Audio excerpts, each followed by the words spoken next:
সেই দিন বুঝতে পারবি কেন আমি করেছিলাম। এ সোনা মানিকেরাও, ওগো আমার আব্বাজি মুসলমান ভাইরাও, আল্লাহ পাক আল্লাহ তাআলা বলতেছে, বলো গো আমার বান্দা বান্দেরাও, তোমরা গুনার কাজে লিপ্ত হয়ো না। গুনাহ তোমরা দুনিয়াতে করো না, একদিন অন্ধকার কবরে চলে যেতে হবে।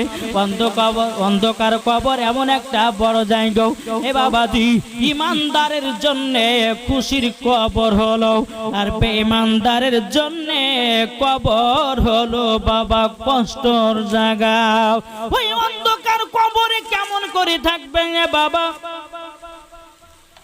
দুনিয়াতে বন্ধু বান্ধবের সঙ্গে চলছেন, টাইম পাস হচ্ছে, আপনি যখন কবরে যাবেন একলা থাকবেন কেমন? কি গো, একটু মনটা চিন্তা করুন, থাকবেন কেমন করে? বাবা যে সোনামানি আমি চাই না